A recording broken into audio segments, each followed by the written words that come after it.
Hey, everybody, welcome to Office Hours, where we assemble every single day to answer your media and tech-related production questions. Alexander Knight in Port Coquitlam, British Columbia, is our reader today. Alexander, what have we got? First one this morning is from Richard Wells in Tacoma, Washington. Favorite or preferred or recommended multi-tools? Looking at gifts for local crew, leatherman, gerber, etc. Thank you. Okay, we're going to cap this at a 45-minute discussion because this panel will probably go way in depth. We're going to start with Ronnie Hofsoy. Ronnie? Yeah, so the one we've been using for years is the Leatherman Wave. It looks like this when the camera can focus on it. And this is specifically the Plus version. And some of the things that are really cool about this is that you can use a small special key, an Allen key, I think, and then you can change out the bits inside it that you are using for cutting. And of course, this also have two different types of knives. It has support for different bits. And one of the really easy thing is that you can open the knives from outside, so you don't have to think about opening the entire tool, and then there is a locking mechanism that makes it possible for you to.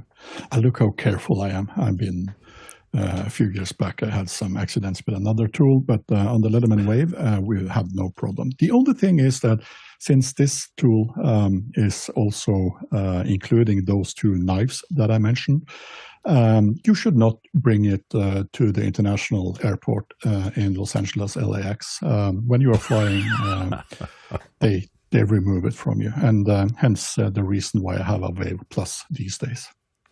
Someplace there's a zillion small pocket knives for sale that have been confiscated by the TSA. Alexander Knight. Yeah, Ronnie's got me beat. That's a great all-round purpose multi-tool. I was thinking more for production stuff, and this is also another option, but for different reasons. Small Rig makes this little multi-tool here, so if you're working with cameras and stuff like that, and tripods, that kind of stuff, these are pretty good. It's got hex key wrenches with different angle positions and stuff like that, and it's a very, very tiny, compact design. So that one is... well, that's Canadian dollars, $50, so that'll be even less in US dollars. That Leatherman is awesome, or the whatever one Ronnie just showed is awesome. It's a lot more money, but I'm just looking at it now, and I'm going to have to add it to my shopping cart because it looks really awesome. Courtney Gooden.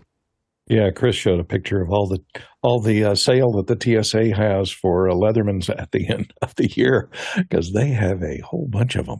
I concur with Ronnie's choice of the Leatherman.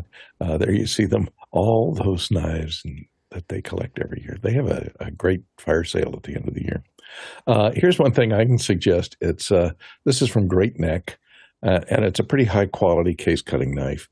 And this is handy to have for production people. It locks with that nice confirming click. It has replaceable blades. They're great for people, anybody who has an Amazon Prime account, this is a necessity these days for opening all the boxes that come. But it has a nice belt clip on it. And don't be fooled by the plastic ones that are out there. They're like $4 for $10. This is a pretty high quality one from Great Neck. So that's a good thing for gaffers and grips. Gaffers used to have to always carry something like this to cut gel, but now since multicolor RGB LEDs are around, nobody cuts gel anymore, Absolutely. And we used to do that all the time. Jason Beisch. So this one is from Gerber, and what I like about it is that you can deploy it with one hand. You pinch and you get pliers straight away. I have a version of this that is actually TSA approved. So instead of the blade that this one has, which it does have a sizable blade, they make a version that basically is a pretty effective cutter, but the way that it cuts is purely as kind of like a sharpened file almost, and it insists that it is TSA approved. I have yet to take it through a checkpoint. Ronnie, you wanted to get back in on this? Yeah, another thing that we tend to forget is riggers. So riggers, making trusses come up and fasten everything and make everything sure. And they are, in our company, we refer to them as monkeys because they are so flexible up in the rigging, and I'm not that one. And that is these types of tools, which are very often kind of specialty tools.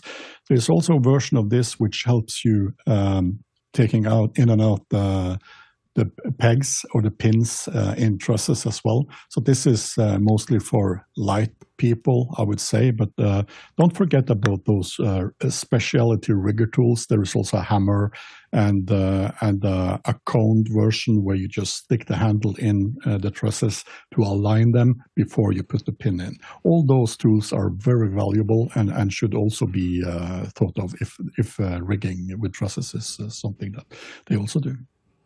I always used to carry either big Leathermans or big Gerber tools on set almost all the time. Now that I'm a little older and I'm not doing as much set work, I've switched over, and I'm actually, this Leatherman little Juice S2 is my favorite everyday carry thing. It's very small. It has scissors. It has a little set of needle nose pliers in there and all the normal blades and things like that. The scissors are the things that I tend to use more than anything else. I don't know why. I think it's just because of the way that it works. Anyway, fun to have these things, and we could talk about it for another hour, but we've gone and exhausted our round. Next question. Andre Dole in Berlin asks, can anybody explore this page? You can follow the complete Apollo mission's flight. I immediately had to think about our own John Pretto, RIP. Guess he would have liked it. Absolutely. Jason Beisch. Boy, he would have loved it. This is the site that they're referencing.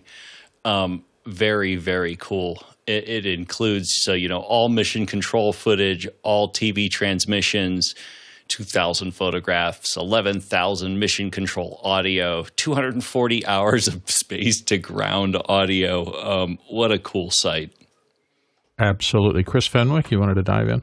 Yeah, what was there was a movie that came out about 10 years ago, maybe not quite that long ago, that had used a bunch of archived, never developed 35 millimeter film of one of the Apollo missions. And I got to tell you, it may have been Apollo 11. It might be the same stuff that they're using here. But it is just unbelievable how beautiful that old film, they scanned it at 4K, and it's just so incredible. You forget how great film was. Yeah, that's the one thing we lost when we moved over to all digitization. That look of beautiful film stock can be stunning. Courtney, your thoughts? Yeah, if you're interested in this stuff, there used to be a site called JSAT tracking for tracking satellites, but now there's so many of them. Now they do make that program available. If you go to JSAT Track, it's now a program that you can download and run on your computer that will track current satellites, but you have to download it. It used to be a website.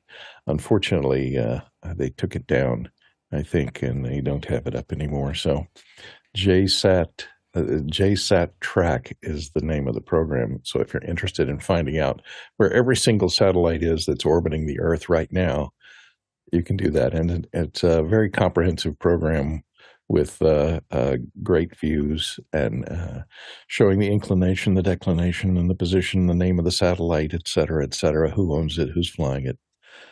So those are great things. It also makes a great display to put, if you're doing a movie about people that are, the evil guy with the lair of all the henchmen out there at the computer terminals. It makes great eye candy for putting on all those screens.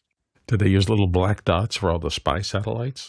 Chris Fenwick, you wanted to get back in? Yeah, I was going to say the Apollo 11, they also have a bunch of behind-the-scenes interviews with Kubrick and how he pulled off all the effects. Ah, interesting. Next question. This one from Paul Valhus in Austin, Texas. What is the fundamental difference in approach between sound design for a live stream versus sound design for a cinematic final cut? Alexander Knight's going to start us off here. Alexander? I have never, ever heard of someone refer to anything to do with live stream as sound design. There's a massive difference, and they're completely unrelated. Playing sound effects and playing back audio in a live stream has nothing to do with that's not sound design. That's just playback. So I'm not sure what you're getting at there, Paul, but sound design is a real skill that takes a lot more work than just hitting the playback button on a live stream or hitting a sound effect button to play back something. So if you want to hear real sound design, for example, like a lot of true crime podcasts have that kind of stuff, you should really listen to there's a recent audiobook that came out. They've released the first series. It's called True Noir, the Assassination of Anton Cermak. Now that is sound design. So I would have a listen to that. And that's really, it's not just about the ambient music. It's about, a lot of the sound design involves actually creating completely bespoke sound effects and actually putting that in there. And it's a real craft that takes a lot of work. Courtney Gooden? Yeah, cinematic sound design is extremely complex. And, on many films, you will have up to 70, maybe 80 sound effects tracks on every scene. So on individual channels, so that you can bring in every footstep, every wind blow, every background sound, every truck passing, every time somebody picks up a dish and sets it down. Foley work on all those sound effects are added in post-production and cut in and synchronized to the video. Sound design on a live stream, about the only thing I can think of is that annoying graphics package that Fox had so that all their lower thirds have sound effects attached to them, that they go, all those whooshes and stuff, which is, I find, totally annoying. The other thing on live shows that they do for sound design you may not realize is they sweeten the sound, which if they have an audience, a lot of the laughs, a lot of the applause, Saturday Night Live show, live audience, funny show. It's sweetened. If you watch those videos that are found online with the A1, who's now just leaving Saturday Night Live, they talk about this particular section of the desk, there's a guy who just does sweetening, who, brings up some phony applause and sweetens the laughter a little bit if the joke kind of lands flat. Is that true? Yes. Oh, I'm never watching SNL again. And all shows done before a live audience, they're all sweetened with applause tracks as well. And a lot of times they're sweetened during the show itself and sometimes in post-production. Rami Hafsoy. Just a segue from that. I saw an interview with a sound guy doing live shows. I'm coming to my answer. Bear with me. He was actually having a foot switch for the audience noise, and he was feeling naked when he was mixing a live show and didn't have the foot volume controller below. So that's that. I would say that there are totally different approaches to this, as both Courtney and Alexander said. My take of this is if you're doing audio for film or the cinematic, you're telling story. So you use all the things that you have in your toolbox to create the suspense, to create the motion, emotions, and you have a lot of tools available to you. When you're doing a live stream, the opposite is sadly the story. You have to make a clear voice. You have to compress it. You have to make sure that it works on all the listening platforms. Often it's just mono signal, not even stereo. You are processing the audio, so it has to be equal from person to person. So you have to make sure that everything sounds the same, does not go over or under a specific level. Like we have here in office hours, we are standardizing at -24 LUFS, which is the sound level that we have decided that everyone should be having. And that is why when you're listening to office hours, everything sounds very, very smooth. You're all the same and everything is under control. And this is the opposite of what you often would like to do in a movie. A few other things is that it needs to be often minimal, and processing will sometimes destroy what you are trying to do. Even having film audio playing from the stage is being kind of hacked together in a way that we actually get that audio out to the listeners. So there is a lot of things that differs, and of course, not to forget the fact that everything live is live. There is always some stress factor to having the perfect audio going out, and you almost never have time to be creative about this process. So that is how we produce live broadcasts, at least. Chris Fenwick. Complete adjunct aside to what Courtney was saying about SNL. I will say this. I know I have a very interesting story. I won't go into it, about sometimes what you see on the East Coast is absolutely different than what we get to see on the West Coast. And there was a friend of ours at Apple that told a very interesting story about how one of the special effects in a sketch didn't make it to air on the East Coast, but they recut it before it aired on the West Coast. Courtney Gooden. Back to sound design.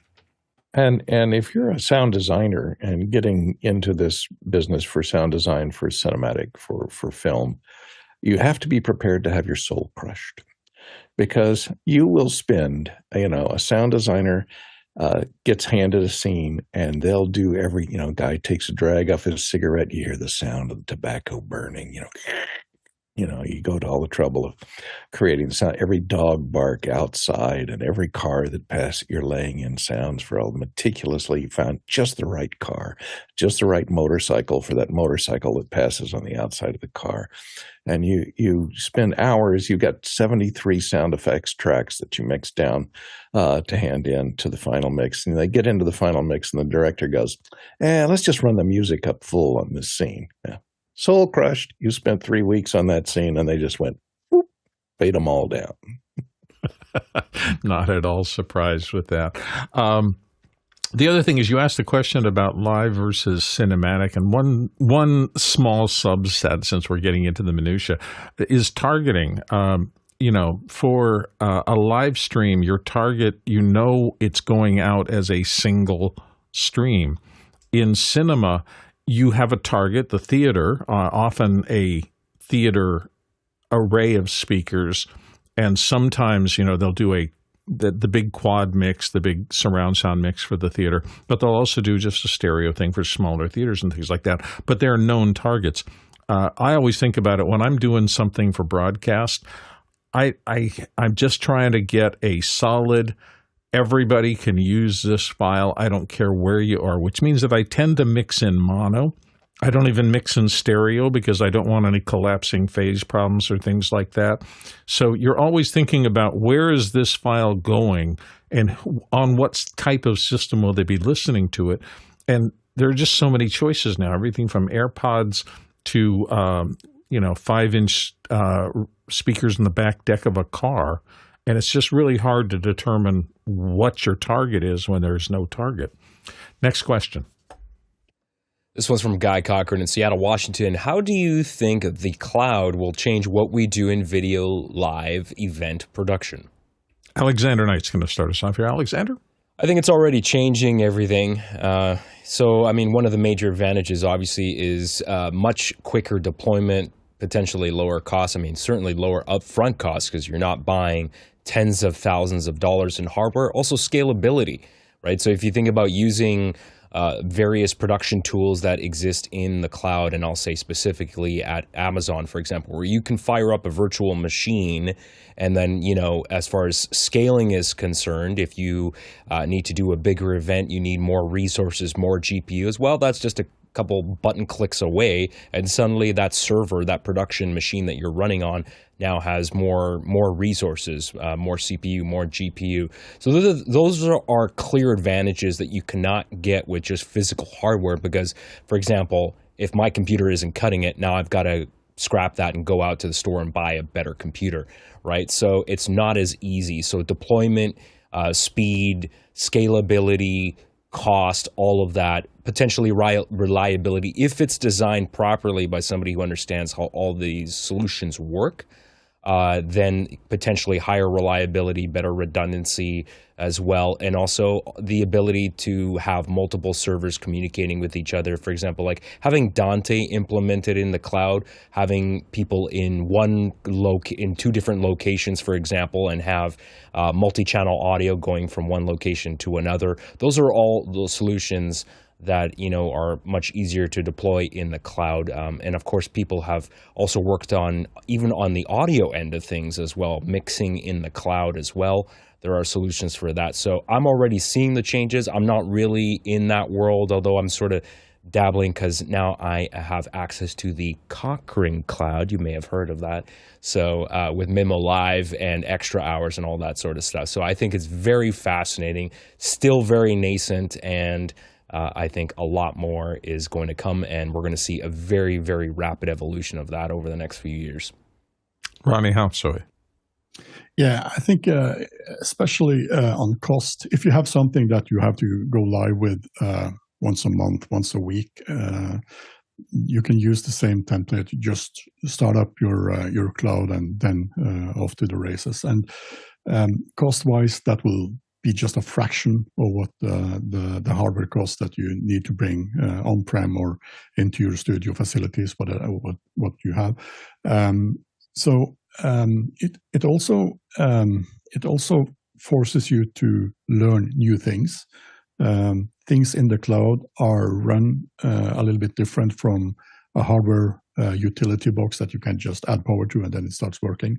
So there is a different type of knowledge or competence that you need to have in your company or organization to be able to do this.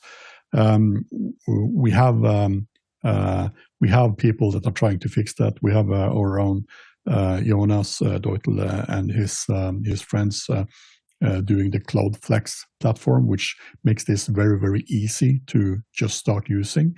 But the scalability, as already mentioned, it's almost limitless. We see, though, we are using cloud. We see that there are still issues with different types of software. So I guess one of the things that we will see coming is that a lot of new vendors will be adding software solutions and doing most of the development in software instead of just building hardware that is obsolete after 1 or 3 years. So constantly upgrading the functionality and the options that you have in the software running in the cloud is really, really, that is something that I'm really looking at these days. Next question. This question's coming in from the QR code. Scott Pulsifer in Philadelphia asks, explain the advantages of SRT versus RTMP, whether it is worth the difficulty to acclimate guests to a harder way to dial in, and if so, how to make it easier for them. Should they do both so we can talk via Zoom without latency? We're going right back to Alexander for the answer here. So SRT and RTMP are both streaming protocols. They're very different. SRT is a newer protocol that has numerous advantages that are better with unreliable networks and encryption and all that stuff. I mean, you can encrypt RTMP too, but it's a newer protocol. I'm not aware, as far as your question is concerned with Zoom, I'm not sure how SRT and RTMP really plays into that, because when you're connecting to Zoom, you're using their infrastructure. I think Zoom uses some version of WebRTC or some other special sauce that's unrelated to that. As far as the latency factor is concerned, well, you can get lower latency right now. There's been a feature that's been in beta. It's off by default inside your Zoom meeting client. And there is a low latency mode that you can turn on. The only caveat with that is that everybody on both sides of that meeting have to have that feature turned on. It also means that it increases the CPU strain on the processor on that person's computer, which is why it's off by default. And then also it puts more strain on the network. So you have to have a really solid computer. You also have to have a really solid wired network with enough bandwidth to have it. They've got, if you want to dive into that, I'm sure there's probably a Zoom knowledge base article that explains how it works and what the requirements are and pitfalls are before you use that feature. And I think, and I don't know if that's changed, but I remember a while ago when I turned that feature on, it said that there was a limitation with how many people in a meeting could have it. It was like something like 4. So I don't think you can do ultra low latency meetings with many, many people, but perhaps that'll change over time. Ronnie Hofsoy. Yeah, I agree with that. SRT is, in my mind, is a more modern, future-proof protocol. RTMP or RTMS is not. I would say that in in my opinion, RTMP is an obsolete protocol, but it's still being used by almost everyone. So if you're going to do something that will need a more robust protocol, I would look at SRT. It's a little bit more advanced. You need different types of things. Software is not always compatible, and in a cloud production, you will find that SRT on a bad landline or bad connection or cellular, etc., can be a bit better. The built-in kind of ruggedness is improving the quality of the feed that you are sending by a big margin. But it's not really low latency. It needs to be resending and fixing packets that are missing. So there is a latency, and if you need it to be really, really rock solid over a bad connection, you just have to increase the latency. So there is no such thing as a really high quality protocol with a lot of features, with really low latency and almost no bandwidth requirements. So you have to choose kind of two of these. And if you're going to have a ruggedness to your video stream, you would need to be increasing your latency. I'm sorry to tell you that, but in our company, we are applying more and more, and we have been playing with SRT for many years since Haivision first introduced this, and it's been kind of slowly taking its place in the marketplace, and we see that more and more support for SRT is coming. And then we have a few other protocols that are coming to the market as well. So SRT as a contribution from the endpoint into a cloud or into your facilities is kind of a good idea. I would try to steer clear of RTMP and then instead use RTMP for distribution to viewers instead. So there are differences to these protocols, and their usage scenarios is kind of different. Jason Bache. Scott, I got 4 words for you. Dexterity comes from delay. Oh, interesting. So that's a bumper sticker if I've ever heard one. So the more delay you allow, the easier you have choices. You have more choices to make. Interesting. Next question. Paul Valhus in Austin, Texas. What are the pros and cons of this new all-in-one sports camera? He's got a link to a Kickstarter there. So, Courtney Gooden, what's your thought? Well, one of the cons, I guess, would be that this is what it looks like. The cons would be you get rid of all your volunteer cameramen. They don't learn how to shoot sports. It's a little AI camera that you mount on a post, a pedestal, and you can put it up high, like is shown there. It has a pan tilt on it, and it records with 2 different cameras in 4K, and it has AI tracking, and it has presets for 20 different sports. This tilts up and down, so it can cover things close to the sidelines, etc. It could cover, I'd say, for high school sports like soccer or football or tennis, volleyball, basketball. It might be interesting. It just depends on how good the AI is at following the ball, because I imagine the AI doesn't have the knowledge of a good camera operator that knows where the ball is going to go or can track the path of a long pass of that ball in the air and get to the receiver at exactly the point that it arrives. I don't think AI tracking is good enough to do that quite yet. But for $549, this might be a good purchase for a couple of these if you're a high school team. It has remote monitoring so that you can monitor on a cell phone over Wi-Fi. It does require a subscription fee for that. You got to pay monthly for that feature so that you can monitor it in real time. So it looks really interesting for about $500.50, I think, is what they're looking to sell this thing for. They're already over $2 million for their $5,000 goal. I think they've surpassed it a little bit.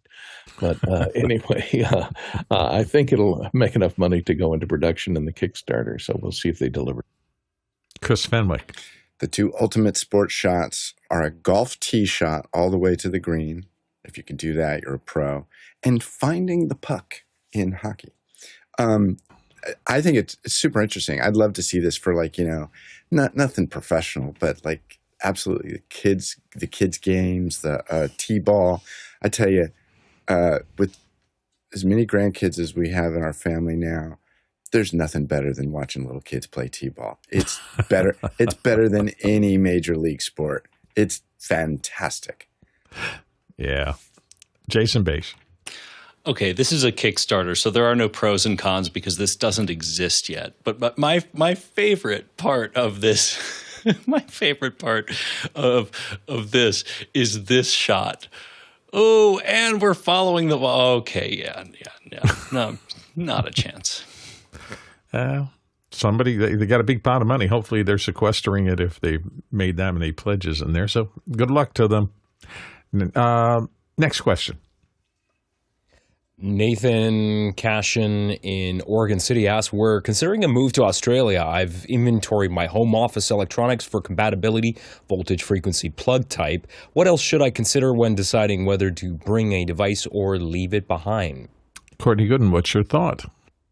You need to re-ask this question on Monday evening at 6 o'clock because it's hosted by Grant in Australia, and they have Carl in Adelaide, who's in Australia and can advise you on all the pitfalls of living and working on the continent. So that's a good place.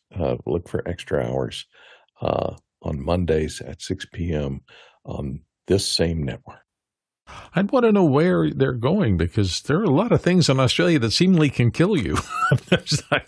I'm joking a little bit because there's things everywhere that can, but rough country in some areas. Ronnie Hofsoy. Yeah, so as a general rule of thumb, everything that has a Woolworth adapter is probably working both places, and you need a physical adapter to adapt to the physical changes in the plugs. So if you are needing to bring all the Woolworths, some of them, like Apple, you can change the plug itself, at least on the older ones, and a lot of newer equipment also come with a changeable. So if you got them both and you didn't throw them away, as many of us do, you can save a few of those there. The other thing I would say is that there are different frame rates on everything. So make sure your cameras, etc., are changing to the PAL land, which is 25 FPS.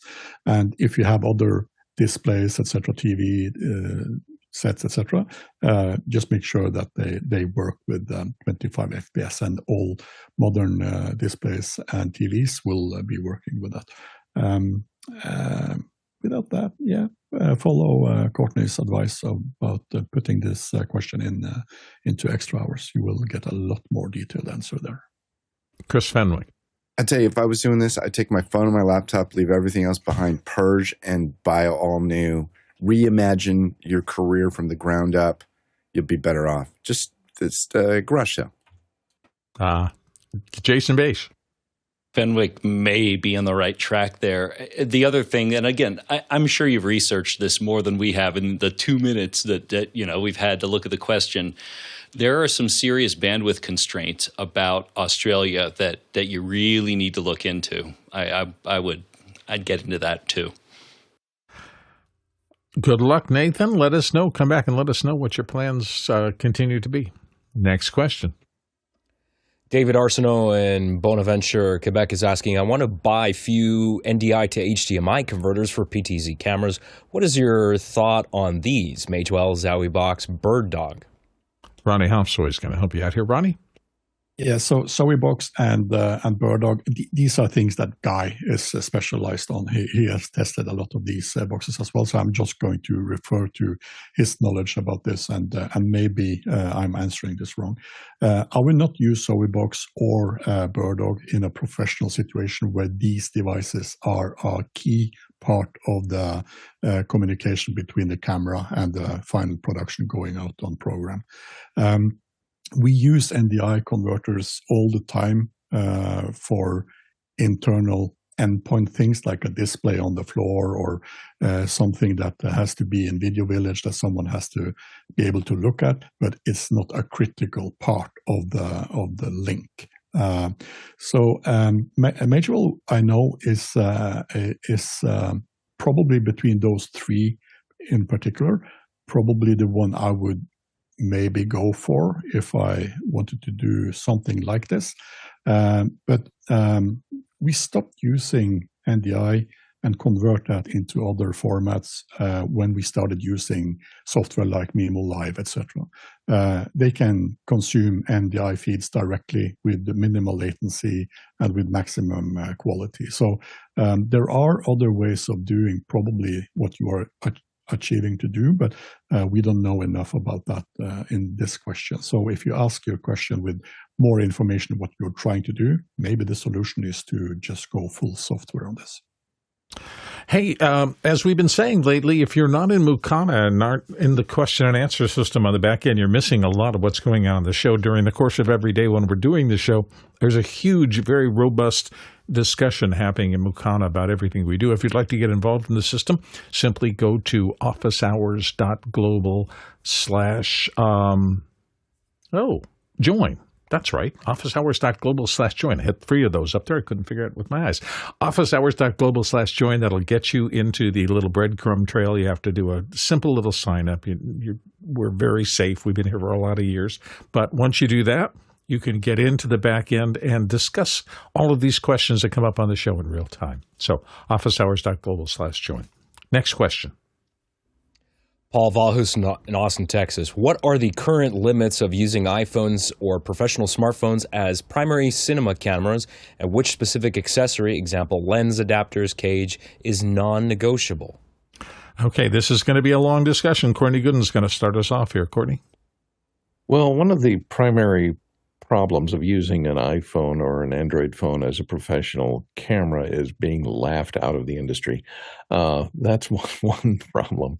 I think most of these places where they're using a smartphone, there are certain situations where you want to use it in a professional situation. If you're going to try and make your movie or something using a smartphone, sure, you're going to need a lot of support. You'll need a cage. You'll need an external recording device, SSD, something that can plug in to store your footage because you want to try and record it in RAW if possible, which is going to take up a lot of space on the internal memory, and most phones cannot accommodate more than about 20 or 30 minutes, so you need removable storage. So that's a couple of things. And of course, you're limited to the lenses that are built into the phone. So a lens adapter is always a compromise because you're sticking a piece of glass in front of a piece of glass. And you're limiting, your zoom factor. There's so many limitations. So I would think the only reason to use a smartphone is if you're shooting an Apple commercial or as a stunt, you're shooting something for the purposes of promoting the phone itself. The other situation where you might want to use it is if you're trying to shoot a documentary in a war-torn country or somewhere where they frown on journalists, so you can look like a tourist. But a lot of times these days they kind of frown on tourists too, shooting stuff with their phones. So be careful about that. I think in the Florida project, they shot the last scene because they had to shoot it inside Disneyland and they didn't want to get permission from Disney to shoot. They shot those on an iPhone because they just stole them. They grabbed those shots inside. They later had to negotiate a deal to use that footage. But there's a lot of accessories that are needed, and by the time, if you add all the accessories to give you the the support, like a crane shot or a nice moving shot or a dolly shot, if you add all of that stuff, gimbals and things, you might as well use a real camera instead of a phone. Alexander Knight. Everything that Courtney said. Just because it says pro on the box, sorry, Apple, it doesn't mean it's professional. They use that term so loosely now. Like, I don't want to diminish the technical achievements that Apple has done. Every year they blow me away with the latest changes and upgrades that they've made to the iPhones. The 17 Pro Max is an astounding piece of hardware. What they've been able to accomplish with those tiny sensors in that package is amazing. And I'm just going to say this, the technology matters to a degree, but it doesn't matter if you get it in the right hands of somebody who knows what they're doing. So even a smartphone or really any camera, it doesn't have to be an expensive camera. You give that to a talented director with a vision, with a fantastic cinematographer who knows how to light, you can get great results. Even on an older mirrorless camera. I mean, my GH5S, I've seen some people shoot little indie films on those things with a decent lens, not even an expensive lens, and get incredible results, better than what I could do. And again, it's about the crew, it's about the talent, and it's about the vision and the story that you're going to be telling and how that is crafted. Obviously, there are clear limitations on these tiny sensors, and this is why anybody that's trying to use them in the world of cinema has to put all sorts of crazy adapters and huge, you see people attaching big cinema lenses to the iPhone. It's because the camera lens and the sensor is incredibly limited in terms of collection of light, in terms of zoom capabilities, all that sort of stuff. So it's going to be a while before we see, I don't know physically if we could even get it close to what a professional camera can do, because again, we're trying to make a device that can slide into the front pocket of your jeans, right?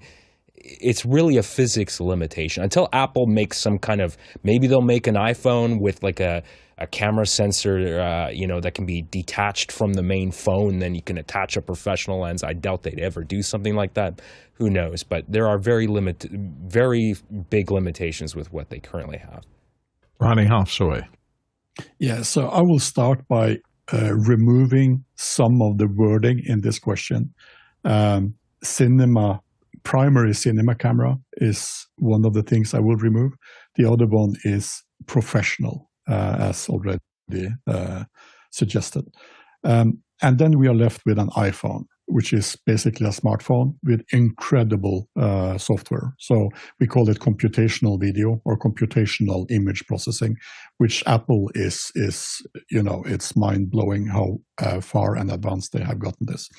But let's face it, this is a phone, as Alexander said. This is something that needs to be creating good picture and good video for everyone in almost any situation. So there's a lot of things that is not possible to do, also because of physics. There is a itty tiny small sensor which have huge problems of creating anything similar to the depth of field that a professional lens or even just a 4/3 lens or APS-C lenses on Sony's, etc., can be doing. And of course, if you're comparing this to a full frame format, everything that you see on an iPhone is fake. They are faking the background, and they are using a lot of advanced technology to be able to do that. And that is computational video. So they are faking to make it similar to what is experienced on a much more professional camera and lens system. That said, if you're going to have an iPhone and you need to be using that particular item as a camera, there is, of course, a lot of equipment you can buy to increase the functionality or even improve on what you already have. One of the most important things I see that people are using that creates good results is a stabilizer or a gimbal. So a gyro gimbal from let's say DJI, which is really cool. I have one of the older ones myself. Creates a really stable picture and makes it it's watchable even on a 4K or a big 8K display. So what you are kind of trying to ask is if you can use an iPhone as a professional cinema camera. My answer would be no, you can't, and not any equipment in the world will make you able to do that. So we have to kind of differentiate these two wishes and what equipment you would like to purchase to your iPhone. There is a lot of things. I would start with a cage so that you can mount it on a tripod in a correct way and don't have it flip here and there. And the second thing is to add maybe a gyro. And the third thing is to have a really good microphone interface or even cable microphone. I know Sennheiser have some USB-C microphones that makes really good budget sound if that is what you need. So there's a lot of equipment, and before you have purchased everything to create this cinema camera platform, you might as well just have purchased a cinema camera. This is such an interesting topic, and for me, I'm looking at this as, where are the eyeballs? Are you going to try to make $1 with this, or are you just doing it because you love it? If you're doing it because you love it, then pursue all the image quality, or if you're in an organization, like let's say you work for a sports network or something like that, with very high standards, and they want to do the absolute best quality in the world, you will not be in the smartphone zone. And even though they are attempting to get little inroads in that. I saw somebody with an iPhone rig with a big lens on it on the sidelines of an NFL game, and they said they were doing tests, and they're trying to figure out whether there will be a place for these kind of cameras in the future in big events. But for right now, that is one area of production where iPhones just don't have the flexibility, or all smartphones just don't have the flexibility to really do the job like the traditional equipment. The thing that concerns me, though, is that in terms of the eyeballs watching content, it's all flooding away from that kind of production. And I'm seeing it more and more. Have you gone to a theater lately? There's nobody in them. It's sad, because that was the gold standard for beautiful imagery and IMAX and Cinerama and those things. And I grew up loving them, and I still love them. But every time I go to the theater now, I'm there with 10 people. If that. There's just nobody's going there. And then you're looking at television and you're realizing that most people are now watching televisions on smart devices. That is becoming rapidly the native consumption style. Some people still have fancy projection or otherwise large screen TVs in their homes, but most people, most of the eyeballs are now on phones. So my wife is going through a process right now. She works in a newsroom, and they've just they're assembling kits right now for all of their reporters to go out in the field with, and it consists of they use their own smartphone, whatever they have personally, but then there's a really nice little DJI wireless microphone, two-channel kit. There is a little light, there is a tripod and things like that, and they're expecting these people to create their own content out there. So we are getting away from the largest number of employable core of people creating imagery being the traditionally trained professionals, and we're now asking kind of everybody who does their jobs to be conversant in video and media production and to be able to do this, and smartphones are what they are using. And they get really good results if they've studied and have learned to use the equipment that is orders of magnitude less expensive than the stuff that I had to learn on. So I just think the whole industry is changing very rapidly. And be careful when you say cinema cameras. I'm not even sure what that means, because, again, the cinema market, the true movie cinema market, is in a terrible shape right now, and I don't know how long it's going to last. Anyway, next question. This question comes in from Roz Humphreys in Comox, British Columbia, Canada. Going back to sound design, what is an actual audio processing function that is being applied when sweeten the sound, i.e. applause in Saturday Night Live? Alexander Knight, you want to comment? It sounds like this is a reference to so there was a great, for those that don't know, Dallas Taylor, who does the fantastic 20,000 Hertz podcast, recently created a new YouTube channel where he's doing these interviews, behind the scenes stuff. And he just did this one with the A1 for Saturday Night Live. And I think what we're talking about here, one of the things that he said in that video, and I think this is what you mean by audio processing, is that with the audience, they actually have a lot of microphones in that audience. He actually uses a expression pedal where he uses his foot to slowly bring up, like he actually blends the audience volume, and he does that manually. But I think he mentioned that he does use a little bit of compression just to kind of tame the audience level a little bit. So that's what they're using for audio processing. I'm sure he's got EQ and other stuff on there as well, but that's what he mentioned in the video. Courtney Gooden. You're muted, Courtney. Sorry, I should have had an A1, fading up my fader on that. Bob Palladino has been mixing SNL for 40 years, and this video that Alexander was mentioning covers his last night after 40 years. And, this is the foot pedal, the mix pedal they use for mixing in the audience laugh track. And they did show, there's a brief cutaway in there somewhere, and I was looking for the shot, but he does mix a whole lot of audience tracks, and one point in there they cover the audience mix what he's using on the board. There's a submix of all those, but they did cut away to the sweetening. And what they do for sweetening, there used to be a guy in Hollywood that would do sweetening on all these live television shows, and he had his own secret little device that he used for doing applause and laughter, and it was like a mellotron. It had tape loops in it, and he had a keyboard that he would play.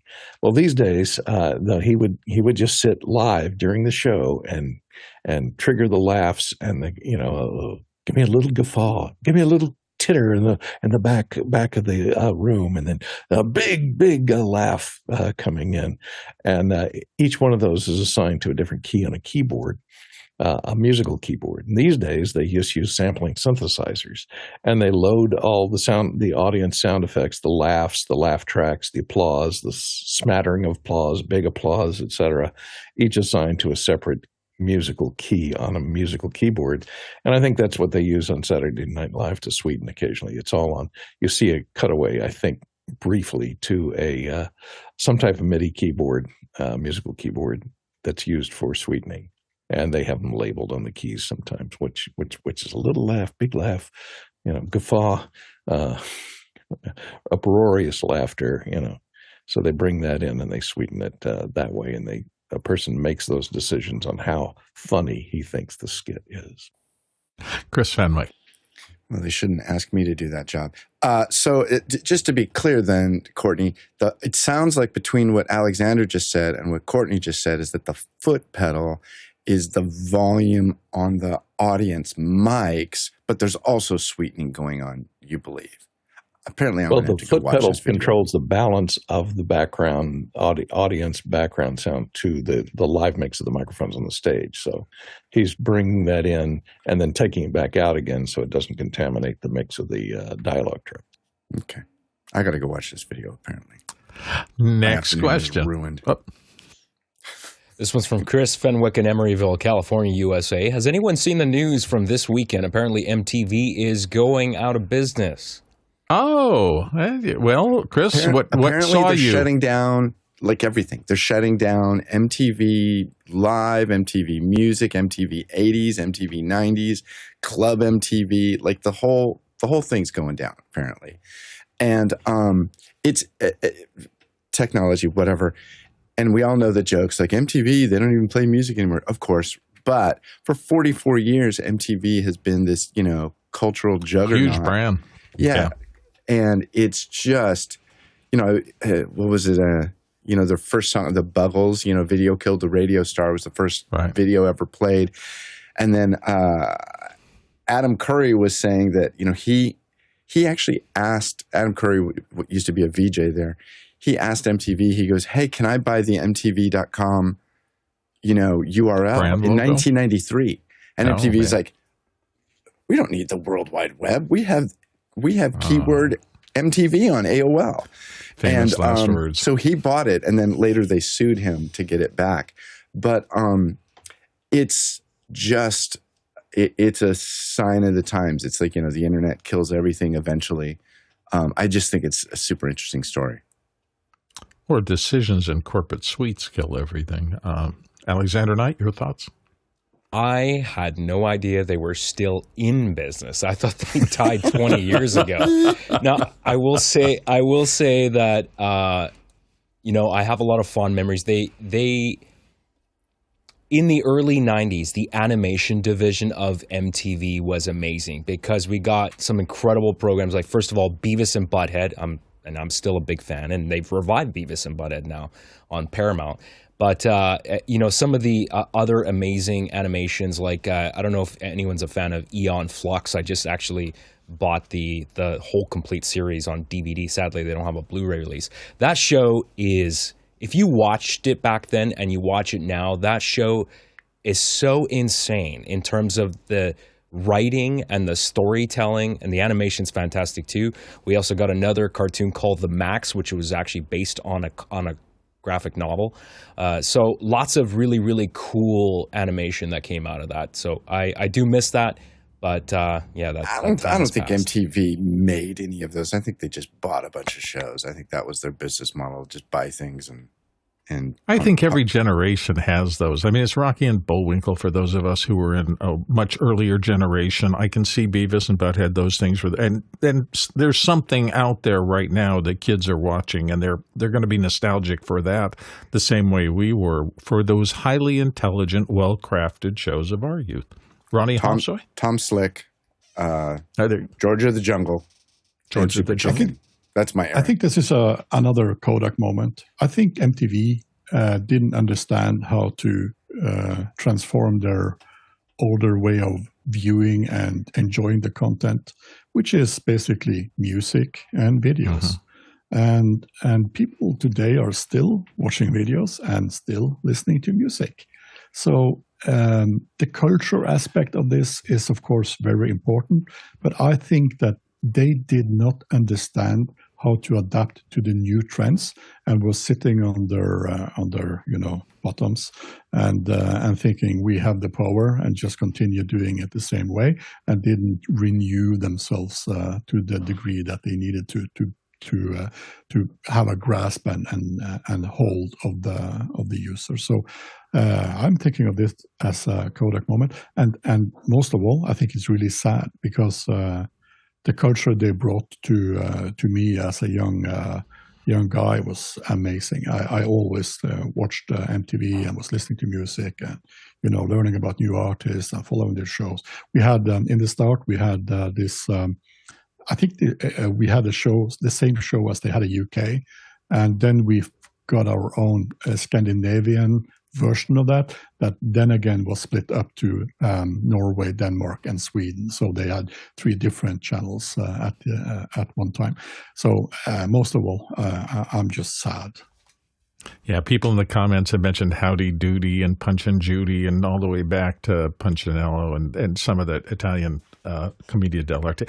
This stuff's been going on forever. I will say that in terms of just pure branding, the anthem was music, and you could turn on for a lot of years now and try to find music, and you couldn't find any. So maybe it was just a branding problem. Alexander Knight, you want to make a last comment? Yeah, and I just wanted to mention, because I forgot about this and I had to look it up, but Liquid Television was their animation department. I don't know if that rings a bell, but anyone remember this logo? This would come on Liquid Television in the early 90s. Anyways, a little nostalgia. That's what I'm saying. At some point in your life when you're coming up in your preteens and teens, this stuff really does make a cultural difference. I remember watching my son watching things like Tailspin and things like that from the Disney animation departments and just being fascinated with it. So those are probably his. It's sad for everybody in a lot of generations who really did have that as kind of a cultural touchstone. Let's go on to the next question. Bob in Canada from the QR code up in the Great White North. Courtney, that's so cool that you worked on Roar. Did you know what you were getting into when you accepted that gig? Did any of the big cats eat any of the gear? If I remember correctly, I believe you said you didn't get hurt, which is great to hear.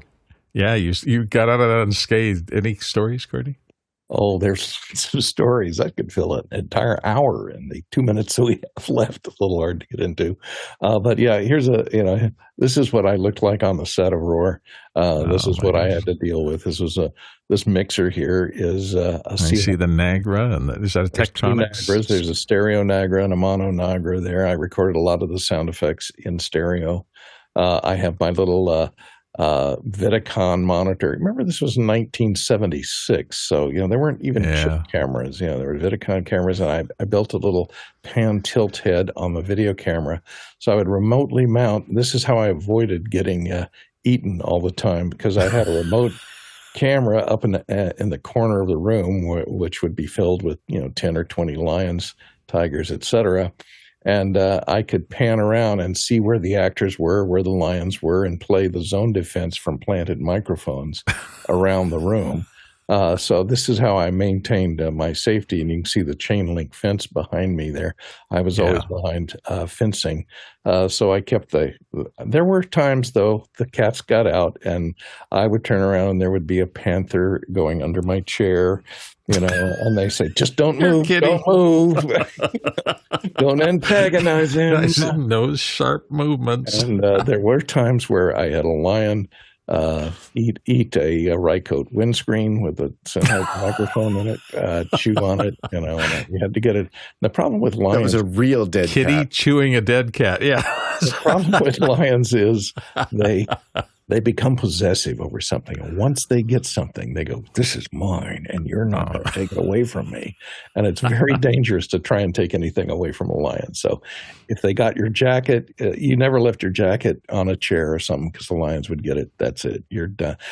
Write that jacket off. You ain't ever getting it back, because no one's going to take it away from a lion. No one's going to take it away from the king. And the other hazard was getting sprayed. You got to watch out about that. Even though the lions are behind a fence, they like to turn around and go, take a little spray to mark their territory. And, you have to watch it. Thank you all for watching. I hope you enjoyed this show today. We will be back tomorrow doing the same thing again. Our thanks go out to our producers, everybody who asked questions, put them in, voted on them, and did everything necessary to make this show run. Without you, we are not here, so thank you so much. To the panelists, the expertise, it's been fun hanging with you guys again today. This is a true joy, and it continues to be that after all these years, so thank you all for being here. And to our amazing back-end crew, the technologists, the people, the individuals, that we get so many people in the back end doing so many jobs that are very important. We're all learning as we go, and they learn things and then bring them into the meetings that we have, and I learn things from them, and so does everybody else here. So we really appreciate that whole process, and thank you very much for that. The stats study that the lock traversal, if you were to go around and get these answers, you would have traveled 28,000 miles. That's 45,000 kilometers. 222 million bananas for scale. We will be right back here tomorrow doing the same thing. Thanks for watching or listening, whichever you did.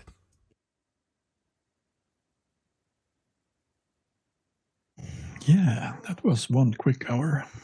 Yeah, that seemed like it really zipped past. Thank you all for great answers. It was fun listening to the show today. Benwick, I hope you're doing a time lapse for your assembly for the wedding leading up. Oh, yeah. Did you have GoPros in the trees? Oh, no. I don't do all that. Yeah, you can probably put the cut on MTV. I think they're looking. I think that MTV news was very interesting, though. I had not realized. It's interesting. Will there be anything left, or is that all of MTV getting, I don't know. shut down? Yeah. I'll tell you this, though. If you're ever curious, there was a Frontline special. I believe it aired in like 99, 2000, something like that. And it was called Merchants of Cool.